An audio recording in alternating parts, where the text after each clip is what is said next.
जिस तरह कोयल के बच्चे अपनी माँ की आवाज़ को पहचान कर उसके साथ हमेशा के लिए चले जाते हैं, उसी तरह जो सच्चे विवेकी हंस होते हैं वो सत्संग की केवल एक बात को सुनकर समझ जाते हैं कि कहाँ पे हमसे गलती हो रही है, और वो उसको भली भांति समझ के उस गलती को सुधारने की कोशिश करते हैं, ना कि झगड़ा करते हैं। तो जैसे आपको मैंने बताया कि ये सब जो कुछ भी आपको यहाँ पे जात पात वर्ण समाज देश कुछ भी दिख रहा है, ये सब अक्षरों की वजह से है। जितनी भी सरहदें हैं ये अक्षरों की वजह से है। जब ये दुनिया शुरू में जैसी थी तब ना वहाँ पे कोई इंग्लैंड था, ना कोई पाकिस्तान, ना जर्मनी, ना इटली, ना फ्रांस। सब कबीले वालों ने अपनी अपनी भाषाओं को विकसित किया, अपने अपने अक्षरों को विकसित किया। कई लोग कहते हैं कि सबसे पुराना जो है संस्कृत भाषा है और भगवान संस्कृत भाषा में बात करते होते थे। अगर भगवान संस्कृत भाषा में बातें करते होते थे और भगवान ने ही सबको बनाया है तो इस दुनिया में केवल एक ही भाषा होनी चाहिए थी, वो भी संस्कृत। क्यों अलग अलग देशों में अलग अलग भाषाएं विकसित हुई? क्यों अलग अलग भाषाओं में ही ग्रंथ आए? जैसे अरबी में आई कुरान, इंग्लिश में आई बाइबल, संस्कृत में आए वेद। तो ऐसे अलग अलग क्यों आए अगर एक ही भगवान है तो? दोस्तों, इसीलिए बोला जाता है ये इंसानों की कलाकृतियां हैं, ये इंसानों के द्वारा बनाए गए हैं, विवेक के द्वारा। और इंसानों ने इसमें वही लिखा जो जहां तक उनकी बुद्धि की दौड़ थी, जहां तक उनकी पहुंच थी। इसीलिए मैं कहता हूं कि आत्मज्ञान जो है वो किताबों के द्वारा हो सकता है, जहां तक जिसने बताया उसको पढ़ के आपको पता भी लग जाए कि आत्मा सब में एक है, हर चीज आत्मा है जो हर शरीरों में काम कर रही है, शरीरों से जुदा है। हर जीव यहाँ पे आत्मा के द्वारा ही चल रहा है, हर चीज आपको पता लग जाएगी। लेकिन फिर भी आपको ये नहीं पता लग पाएगा कि असल में वो होती क्या है और कैसी होती है। जैसे आपने पढ़ लिया किताबों में कि पारस पत्थर कुछ होता है। पारस पत्थर वो होता है जो सोने को, जो लोहे को सोना बना देता है। तो आपने पढ़ लिया कि पारस पत्थर होता है और वहां पे छोटा सा टुकड़ा भी दिखा दिया जाएगा आपको पढ़ाई के साथ किताबों में कि हाँ ऐसा पारस पत्थर होता है। लेकिन दोस्तों, आप उसको पहचान नहीं सकते, आपको नहीं पता कि वो पारस पत्थर कैसा होता है। आप सोच भी नहीं सकते पारस पत्थर कैसा होगा। जैसे आपने अभी सुना हुआ है, कई लोगों ने सुना है, वाणियों में आता है कि पारस पत्थर कुछ होता है, लेकिन आप इमेजिनेशन भी नहीं कर सकते कि वो कैसा होता होगा। कोई सोचेगा वो कांच की तरह होगा, कोई सोचेगा वो काला होगा, कोई सोचेगा वो नीला होगा, पीला होगा। यानी कि वस्तु के बारे में पता होते हुए भी, पता चल भी जाए तो उस सार को नहीं समझ सकते कि वो कैसा होगा। इसी तरह आप सुन भी लो, पढ़ भी लो, आत्मा के बारे में सब कुछ समझ भी लो, फिर भी आप नहीं समझ पाओगे कि आत्मा कैसी होगी। कोई कहेगा वो एक है, कोई कहेगा वो अनेक है। लेकिन कबीर साहब क्या कहते हैं? एक कहो तो हूं नहीं और दो कहो तो गाली, और जैसा है तैसा कहूं कहे कबीर विचारी। वो आत्मा जैसी है उसको वैसे ही महसूस जब करोगे आप, तभी आपको ये ज्ञान होगा कि वो आत्मा कैसी होती है। अदरवाइज बातों से आप उसके बारे में विश्लेषण कर ही नहीं सकते, आप बता ही नहीं सकते किसी को कि वो आत्मा कैसी होती है। उसको तो केवल प्राप्त किया जा सकता है अनुभव के द्वारा। जब आप उसको ये अनुभूति करोगे तब आप भी बताने लायक नहीं रह जाओगे कि वो आत्मा कैसी होती है।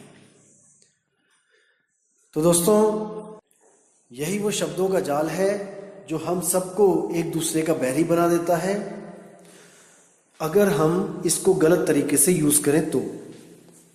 और यही वो शब्दों में जो अच्छी बात है वो ये है कि हम जानवरों से अलग दिखाई देते हैं। केवल हम ही इंसानों में ये गुण है कि हम अपनी बात को अपनी आवाज के द्वारा हम समझा के किसी के भी सामने रख सकते हैं। लेकिन प्रॉब्लम तब आई जब हमने इन भाषाओं को, इन अक्षरों को भक्ति के साथ जोड़ दिया। दिक्कत यहां आई। हालांकि ये आवाज, ये जो भाषाएं हैं, ये बहुत ही ज्यादा हेल्पफुल है हमें एक दूसरे को अपने मन की जो व्यथा है बताने के लिए, अपने मन की जो इच्छा है उसको समझाने के लिए। ये बहुत ही ज्यादा हेल्पफुल है और बहुत ही अच्छी चीज है जो हमने इसको विकसित की। लेकिन हमने इसको अपनी बर्बादी का भी कारण बना दिया है जब हमने इसको भक्ति के साथ जोड़ दिया है तब। जैसे कबीर साहब कहते हैं कि 33 अरब ज्ञान हम भाखा और मूल ज्ञान गुप्त कर राखा। उसका क्या मतलब है कि 33 अरब ज्ञान मैंने 52 अक्षरों में भाग दिया। इन 52 अक्षरों के द्वारा मैंने सब कुछ बता दिया, लेकिन मूल ज्ञान गुप्त कर रखा का मतलब है जो सार शब्द है, जो असली वस्तु है, मैंने उसका भेद नहीं बताया कि वो कहां पे है, कैसी है, क्योंकि वो बोलने में आता ही नहीं है, कैसे बताएंगे। उसके बारे में क्या है, वो भेद आपको एक गुरु के द्वारा मिलेगा, जो कबीर साहब ने चुन चुन के जो हंसों को नामदान दिया और गुरु प्रथा अपनी चलाने की जो इजाजत दी, हुक्म दिया, ताकि कौवों के घोंसलों में जो कोयल के बच्चे बैठे हैं वो अपने असली घर पहुंच सके, अपने निज घर पहुंच सके। एक छुड़ाए एक लखाए, कौवे का घर छुड़ाए और अपना असली निज घर लखाए। दोस्तों, आपको मैं बता दूं कि अगर ऊंची जात वालों को अगर कोई प्रॉब्लम है मेरी ऑडियो से, तो मैं आपको बताना चाहूंगा कि मैं भी राजपूत हूं जन्म से और सही बताऊं तो मैं भी यही सोचता हूं कि पता नहीं किसने हम सबको इन जात पात में उलझा दिया है। कई लोग मुझे कहते हैं कि तुम राजपूत हो और तुम ये जुलाहे कबीर को कैसे मानते हो भाई, गुरु मान लिया तुमने नीच जात वाले को। अरे कोई अच्छी जात वाला कोई होता उसको गुरु बनाते। तो दोस्तों, जब हम स्कूल में अपने बच्चों को डालते हैं, क्या हम प्रिंसिपल से कभी पूछते हैं कि इस स्कूल में किस किस जात वाले टीचर पढ़ाते हैं, कितने हिंदू पढ़ाते हैं, कितने मुसलमान पढ़ाते हैं, कितने नीच जात वाले पढ़ाते हैं? दोस्तों नहीं, हम केवल सर्टिफिकेट देखते हैं कि वहां पे जो बच्चों का रिजल्ट आता है उस स्कूल में वो कितने % आता है और उस स्कूल की मान्यता कितनी है, उस स्कूल की रेपुटेशन क्या है। हम कभी भी ये नहीं देखते कि वहां पे किस जात वाला टीचर पढ़ाता है, क्योंकि हमने उसकी जात से कुछ लेना देना ही नहीं है। इसीलिए कबीर साहब भी कहते हैं कि जात न पूछो गुरु की, पूछ लीजिए ज्ञान, मोल करो तलवार का, पड़ी रहने दो म्यान। ये सब म्यान है। गुरु गोरा है, गुरु काला है, गुरु सरदार है, गुरु पंडित है, गुरु का कोई रूप नहीं होता। गुरु तो ज्ञान है, वो ज्ञान आपके काम आएगा, वो गुरु आपके काम आएगा। ज्ञान ही गुरु है, इसीलिए उसको शब्द गुरु बोला गया है। शब्द गुरु, देह गुरु नहीं। हम वासी व देश के जहां जात वर्ण कुल नहीं, शब्द मिलावा हो रहा देह मिलावा नहीं। कबीर साहब ने देह को साइड में कर दिया और शब्दों की बात करी कि शब्द मिलावा हो रहा, कि शब्द का दान देने वाला ही गुरु होगा। लेकिन यहां पे हजारों गुरु आ गए शब्द का दान देने के लिए। कौन से शब्दों का? 52 शब्दों का, 52 अक्षरों का। फिर कबीर साहब ने क्या बोला? उनमें से भी छांटी करने के लिए पहले तो जो देह गुरु को मानते हैं, जो देह धारण करके आए हैं, जो कहते हैं देह ही गुरु है, ब्राह्मण का गुरु ब्राह्मण, जो देह को गुरु मान के बैठे हैं, पहले तो उनको साइड में करके कबीर साहब ने शब्द की महिमा गाई कि शब्द मिलावा हो रहा देह मिलावा नहीं। अब शब्द लेके भी आगे कोई एक लेके आया कि राम राम करके बात बन जाएगी, कोई 2 लेके आ गया कि ओम सोहम के साथ, कोई 3 लेके आ गया ओम सोहम सत्य कबीर, या और कोई ओम नमो भागवते वासुदेवाय, कोई 5 लेके आ गया ज्योत निरंजन ओमकार आरंकार सोहम सतनाम, कोई 7 लेके आ गया, कोई 10 लेके आ गया। तो कबीर साहब ने फिर इनको भी साइड करने के लिए एक बाणी और बोली, हम वासी व देश के जहां जात वर्ण कुल नहीं, सैन मिलावा हो रहा शब्द मिलावा नहीं। कि मैं जिस शब्द की बात कर रहा हूं भाई, वो सैन के द्वारा दिया जाता है, इशारे से दिया जाता है, क्योंकि मेरा शब्द कोई मंत्र नहीं है, कोई नाम नहीं है, वो वस्तु है। और वस्तु का लखाव इशारे के द्वारा ही किया जाता है। जैसे जमीन के नीचे पानी है और आप ढूंढ रहे हो पानी, तो गुरु आपको जमीन की तरफ इशारा करेगा कि जिसको तू ढूंढ रहा है वो जमीन के नीचे है, और उसको प्राप्त करने की विधि बताएगा, और आपकी प्यास शांत हो जाएगी। तो इसी तरह जो सतगुरु होता है, सतगुरु सोई सतनाम बतावे, बाकी गुरु कोई काम न आवे। सतगुरु वो होता है जो सतनाम बताता है आपको कि सतनाम वस्तु कहां पड़ी है, वो सच्ची वस्तु कहां है। कौन सी सच्ची वस्तु, जिसको बाबा नानक कहते हैं एको सतनाम कर्ता पुरुष, यानी एक सतनाम ही कर्ता पुरुष है। निर्भव निर्वैर, वो निर्भय यानी किसी से डरती नहीं है, और निर्वैर किसी को मारती नहीं है। वो वस्तु निर्भव निर्वैर है, अजूनी, जो कभी जून में नहीं आती, जूनों से रहित, वो कभी किसी जून में नहीं आती। अजूनी सैभंग, सैभंग यानी जो स्वयं से प्रकट हुई है, जो स्वयं से जिसकी उत्पत्ति होती है, जिसको कोई बना नहीं सकता, जिसको कोई मिटा नहीं सकता, वो स्वयं भू है, वो स्वयं से होती है।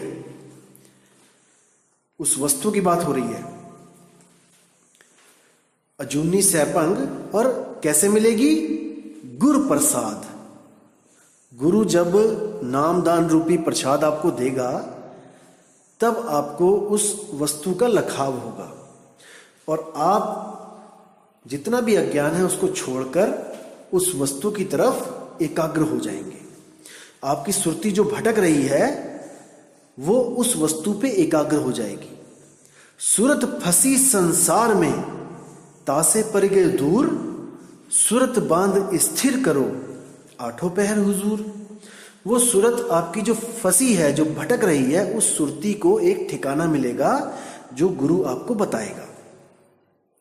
जब आप उसका सिमरण करना यानी कि उसको याद करना शुरू करोगे, तब धीरे धीरे धीरे करके आपका जो मोह, अहंकार, क्रोध, काम, ये सब कंट्रोल होना शुरू हो जाएगा, और आपको जो अनुभूति होगी वो अकथ कहानी होगी, उसको आप बयान नहीं कर सकते।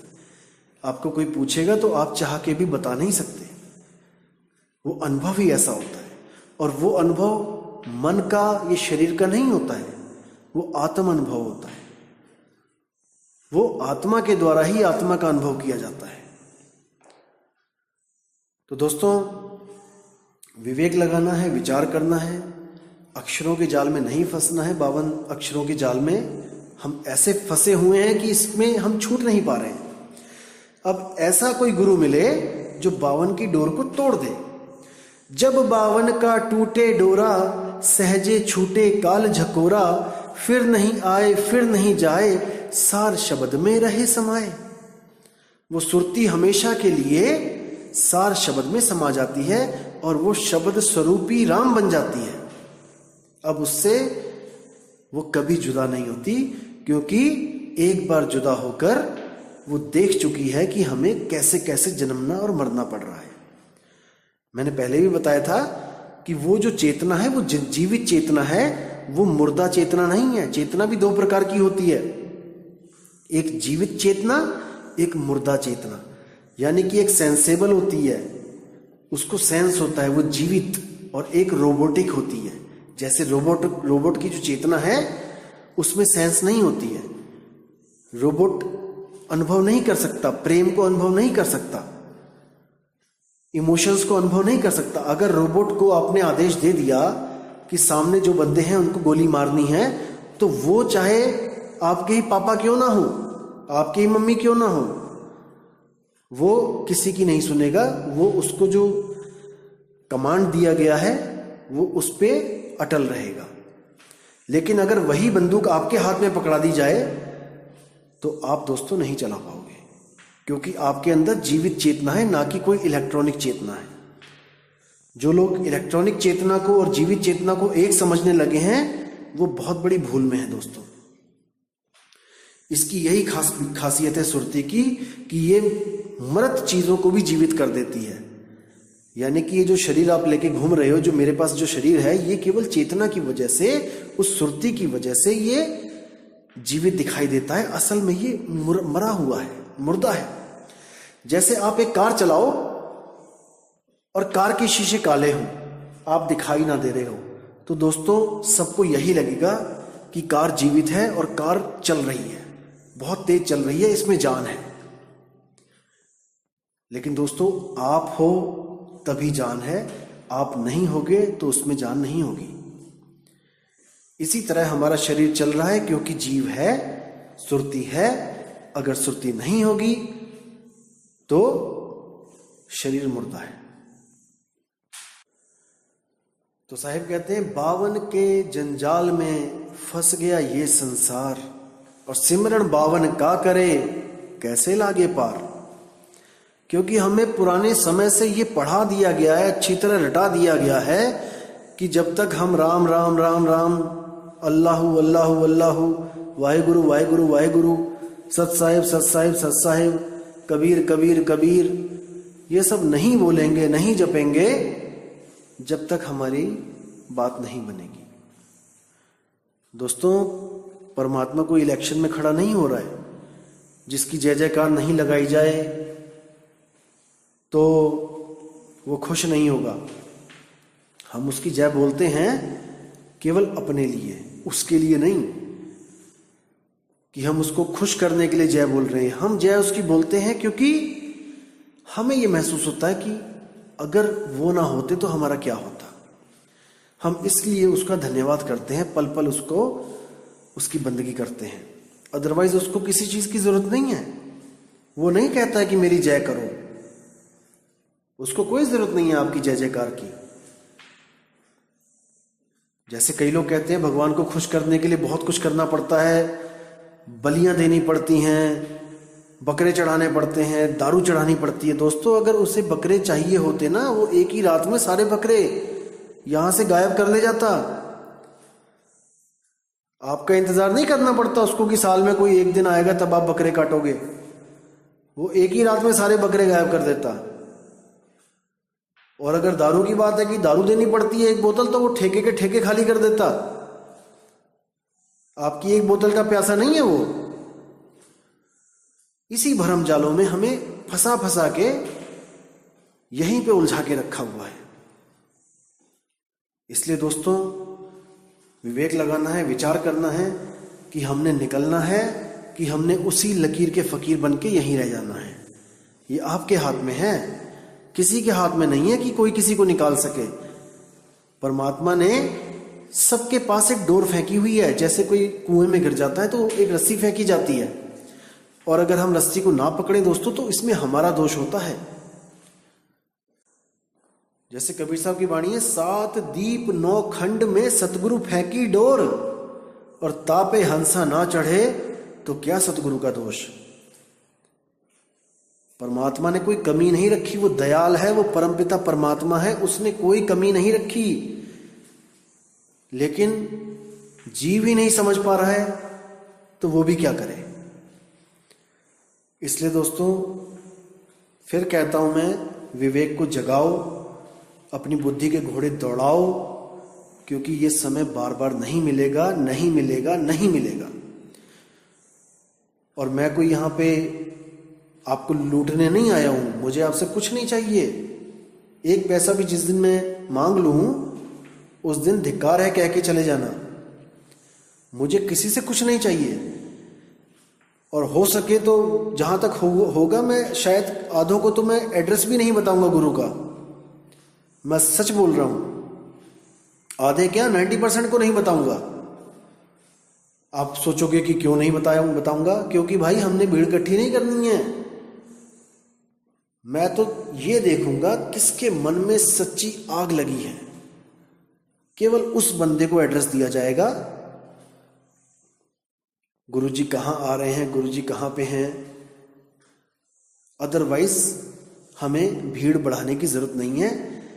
लेकिन ये ऑडियोज बनाने का मकसद यही है कि आपको विवेकी बना सकूं, आपको कोई धोखा ना दे पाए।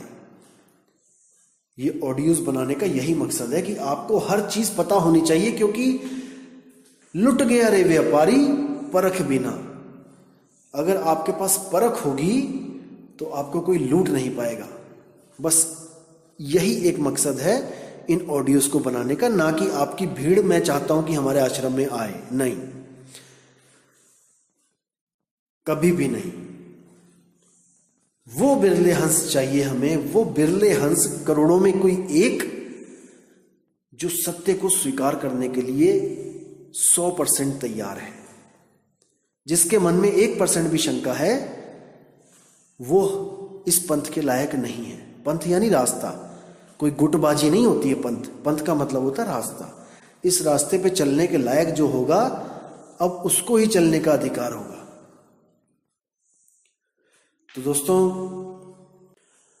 मैं फिर बोल रहा हूं कि जल्दबाजी ना करें। मुझे कई मैसेज आते हैं कि मैं गुरुजी से नाम लेना चाहता हूं। मैं सीधी सी बात बोलता हूं कि 50 ऑडियोज सुनो।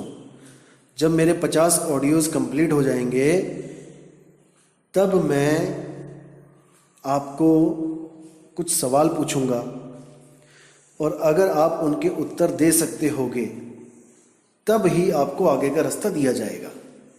ये एक एंट्रेंस एग्जाम की तरह समझ लो। क्योंकि मैं फिर कह रहा हूं कि हमें भीड़ नहीं बढ़ानी है, हमें वो विवेकी हंस चाहिए जो सच में यहां से, इस 3 लोक से, इस जन्म मरण से मुक्ति पाना चाहते हैं। तो 50 ऑडियोज लिमिट है। 50 ऑडियोज में जहां तक ज्यादा से ज्यादा मैं बताने की कोशिश करूंगा, और अगर आपको 1% भी शंका होगी तो आप पूछ सकते हो।